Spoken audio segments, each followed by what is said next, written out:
اعوذ باللہ من الشیطان الرجیم بسم اللہ الرحمن الرحیم الحمد للہ رب العالمین وعاقبۃ المتقین الصلاۃ والسلام علی حبیب قلوبنا وطبیب ذنوبنا ابی القاسم محمد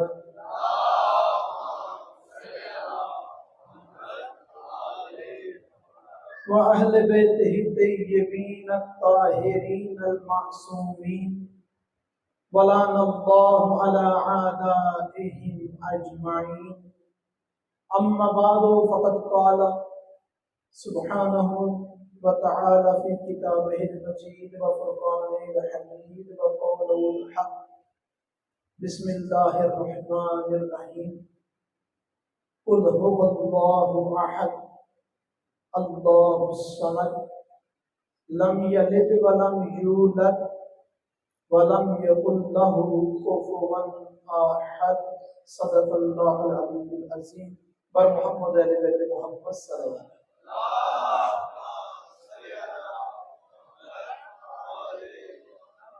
نعرہ تکبیر، نعرہ رسالت، نعرہ حیدری، حسینیت، یزیدیت، خاندان جناب سیدہ زہرا سلام اللہ علیہ پر بآواز بلند صلوات۔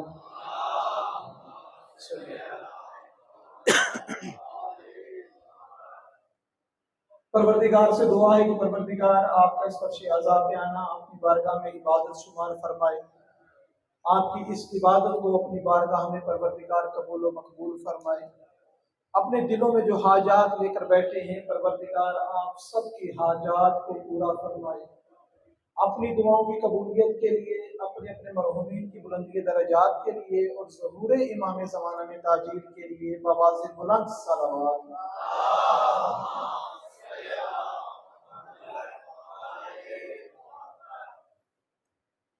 موضوع عبادت ہے۔ عبادت کس کی کرنی ہے؟ عبادت اس کی کرنی ہے جس کی عبادت جناب سرور کائنات حضرت محمد مصطفیٰ صلی اللہ علیہ وسلم، جناب امیر المومنین علی بن ابی طالب علیہ السلام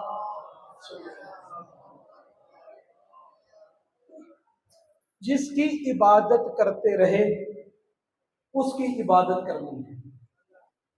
کتنا شرف ہے مومن کا کہ جس کو علی سجدہ کرے اس کو مومن بھی سجدہ کرے۔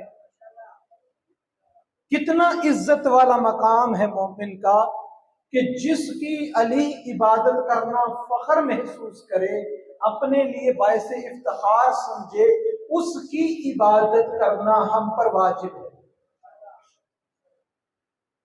علی بھی عبادت کرتے تھے، سجدہ کرتے تھے۔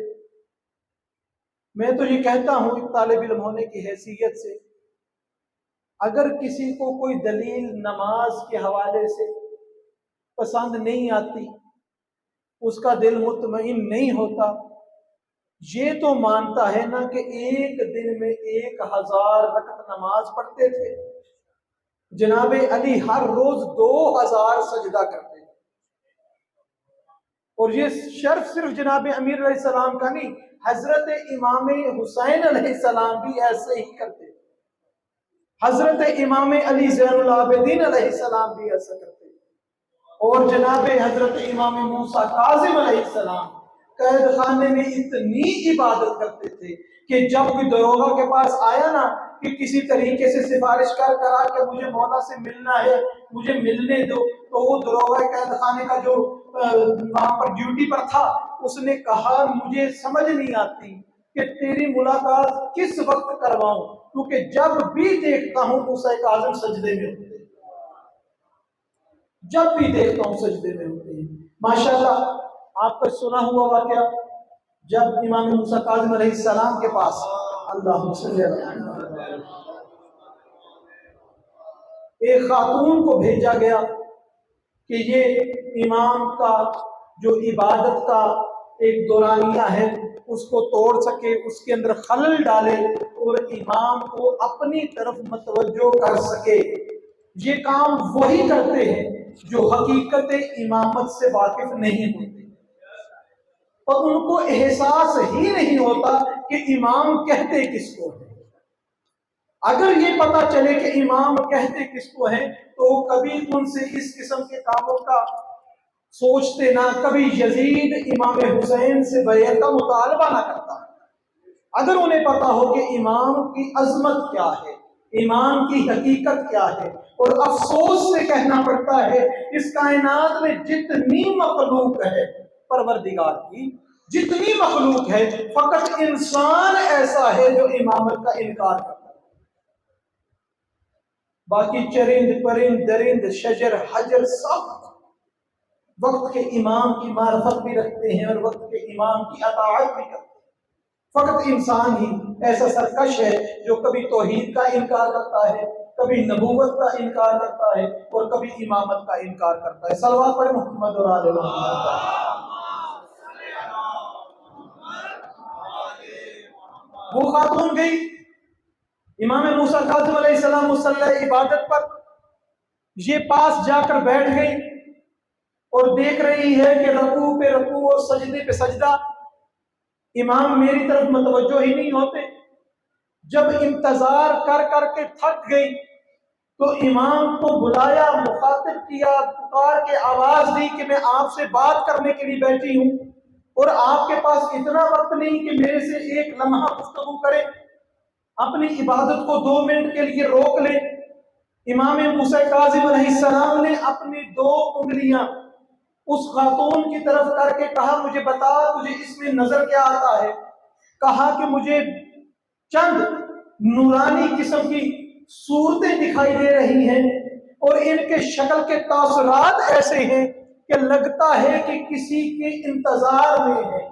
تو مولا فرماتے ہیں کہ یاد رکھنا کہ یہ جنت کی حوریں ہیں اور اس انتظار میں ہے کہ موسیٰ کاظم کبھی ہم سے کلام کرے،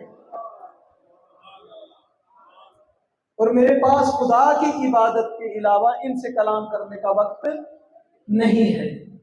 جب اس امام کے ماننے والے ہوں تو ان کو کچھ نہ کچھ عبادت تو کرنی چاہیے۔ بے شک زمین اور آسمان کا فرق ہے مولا کی عبادت اور ہماری عبادت میں، وہ معرفت عبادت ہمیں نہیں ہے جو معصومین علیہ السلام کو تھی۔ اسی وجہ سے تو معصوم علیہ السلام ایک روز حضرت امام جعفر صادق علیہ السلام اللہم صلی علی محمد وعلی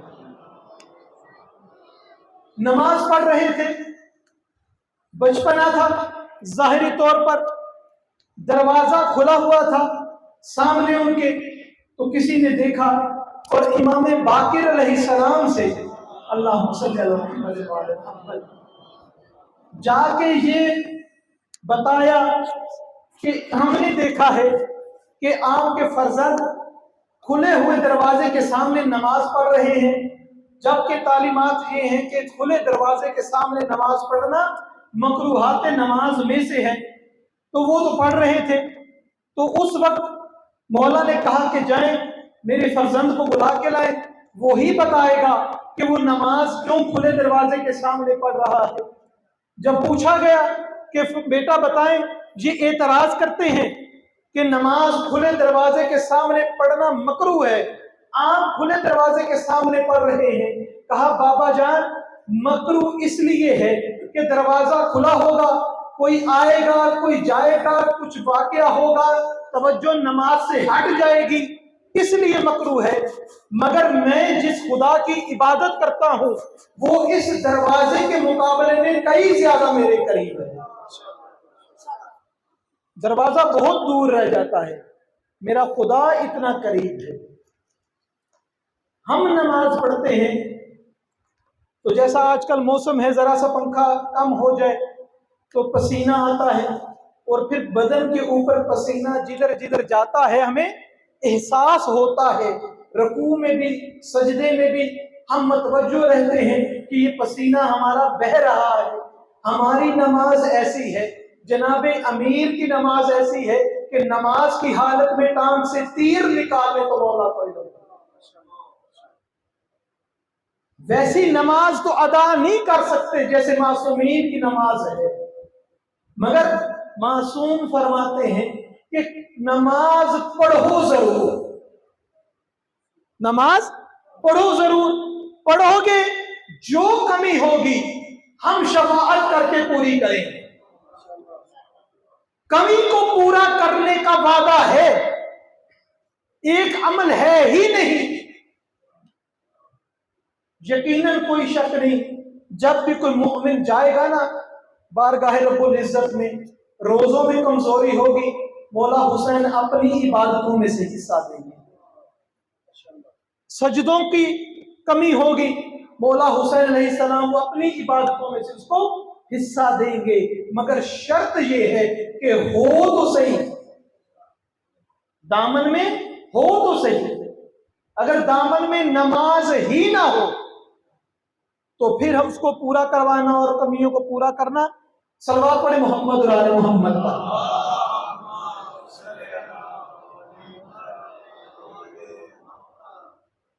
معصوم فرماتے ہیں کہ یاد رکھیں تمام افراد جو کماتے ہیں، بڑی بڑی فیکٹریاں ہیں، بڑے بڑے بزنس ہیں، اتنا کماتے ہیں کہ وقت پر نماز پڑھنے کا ٹائم نہیں ملتا، اتنے مصروف ہیں، اتنا کما رہے ہیں کہ نعوذ باللہ کچھ لوگ تو یہ بھی کہہ دیتے ہیں کہ ہمارے پاس تو مرنے کی فرصت نہیں، نماز کی فرصت کہاں سے نکالے، سر کھجانے کی فرصت نہیں، نماز کی فرصت کہاں سے نکالے۔ معصوم فرماتے ہیں ایسے کمانے والے، ایسے رزق کھانے والے، یاد رکھیں ان کو رزق ان کے صدقے میں پروردگار دیتا ہے جو وقت پہ نماز ادا کرتے ہیں۔ اور معصوم کا فرمان یہاں تک ہے کہ اگر کوئی شخص ہمارے مومن اس چیز پر اگر مثال کے طور پر اکٹھے ہو جائیں اور نماز پڑھنا چھوڑ دے تو دنیا کی آبادی ختم ہو جائے گی، یہ قائم ہی دنیا کا رزق کا جو نظام ہے، جو روزی کما رہے ہیں، جو رزق کھا رہے ہیں، یہ آل محمد کے نوکروں کی نمازوں سے کھا رہے ہیں۔ محمد و آل محمد غلام سر صلوات اللہ۔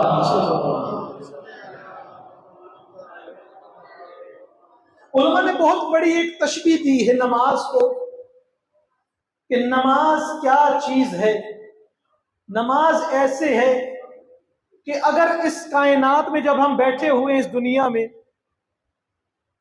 ہم پرواز کرنا چاہتے ہیں تو کیسے کر سکتے ہیں؟ کون سی ایسی چیز ہے جو ہمیں پرواز کروا سکتی ہے؟ تو فقط اور فقط ہمارے خیال میں جہاز ہی آئے گا، جہاز پہ بیٹھ کے ہم پرواز کر سکتے ہیں۔ جہاز پہ بیٹھ کے پرواز کرنا کیا مطابقت اور کیا بہترین مثال دے کے علماء نے سمجھایا کہ جب بھی کوئی بچہ اور بچی، بیٹا اور بیٹی جب بالغ ہو جاتے ہیں، اب ان کا کام یہ نہیں کہ وہ زمین پر رہیں، ان کا کام ہے کہ اب ان کی روزانہ معراج ہوا کرے، ہر روز ان کی معراج ہوا کرے۔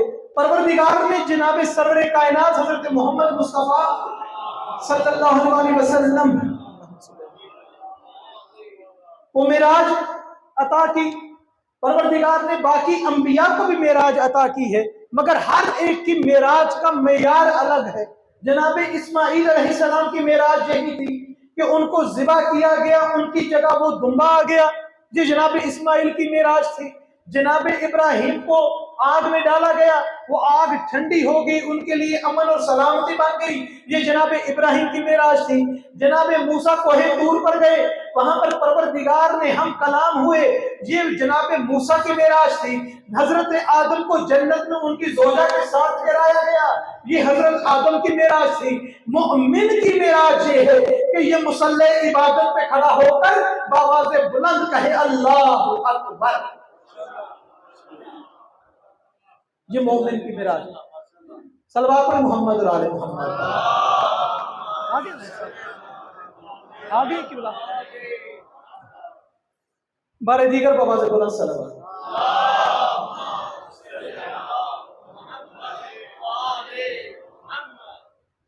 مجھے ایک دفعہ بتا دیں ٹھیک نعرہ تکبیر، نعرہ رسالت، نعرہ حیدری، حیدری، خاندان زہرا بلند صلوات۔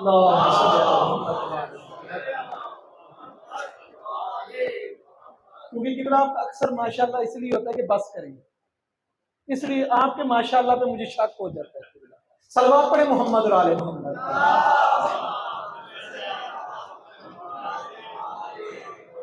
جس طریقے سے جہاز جب کمپلیٹ ہو جاتا ہے تو اب اس کا کام یہ نہیں کہ کارخانے میں کھڑا رہے۔ صلوات پڑھیں محمد اور آل محمد۔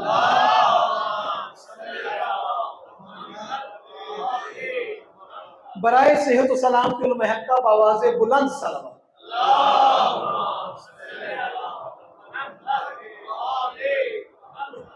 جہاز کا کام پرواز کرنا ہے۔ اسی طریقے سے جب کوئی بیٹا بیٹی بالغ ہو جاتے ہیں نا تو ان کا یہ کام نہیں ہے کہ اب وہ نماز سے دور رہیں، اب ان کا فرض ہے کہ ہر روز دن میں 5 مرتبہ معراج کریں، دن میں 5 مرتبہ معراج کریں۔ اور جب جہاز چلتا ہے نا تو وہ ایک دم اڑ نہیں جاتا، وہ پہلے اپنی سپیڈ کو بڑھاتا ہے، رن وے پر آتا ہے، آہستہ آہستہ اپنے آپ کو پرواز کے لیے تیار کرتا ہے۔ نماز ایک دم بھاگتے دوڑتے آ کے جا نماز پہ کھڑے ہونے کا نام نہیں ہے۔ نماز آل محمد علیہ السلام فرماتے ہیں اگر نماز کے وقت سے پہلے وضو نہ کیا جائے یہ نماز کی توہین کرتا ہے۔ نماز کا وقت داخل ہو جائے اور انسان وضو نہ کرے اس نے نماز کی توہین کی، نماز کو کم تر سمجھا ہے۔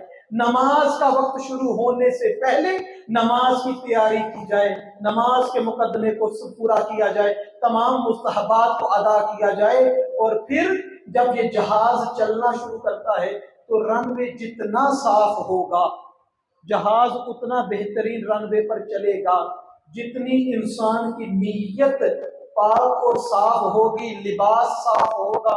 جہاں تک معصوم فرماتے ہیں کہ اگر مسواک کر کے نماز پڑھی جائے تو ان 40 نمازوں سے افضل ہے جو بغیر مسواک کے پڑھی جائے۔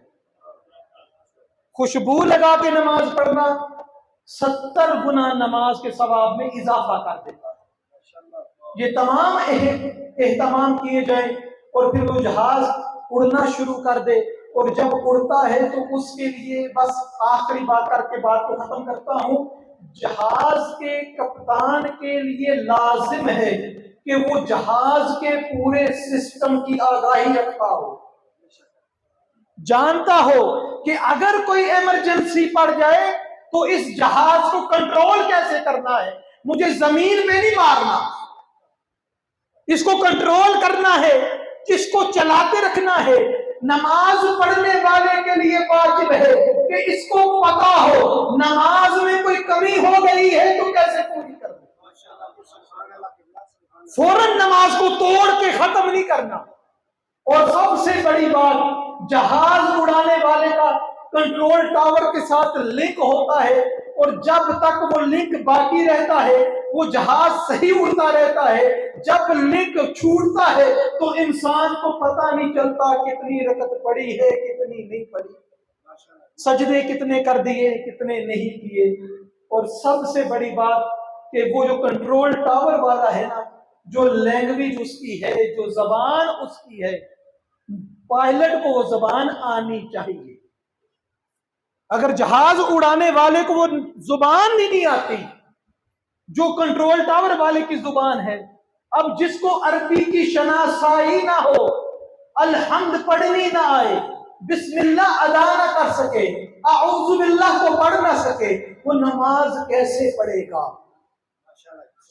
تو ہمیں چاہیے کہ یہ جو اتنا ضروری امر ہے کہ جس کے صدقے میں پروردگار ہمارے اعمال قبول کرے گا، اس کی طرف ہم متوجہ ہوں۔ صلوات پڑھیں محمد اور آل محمد۔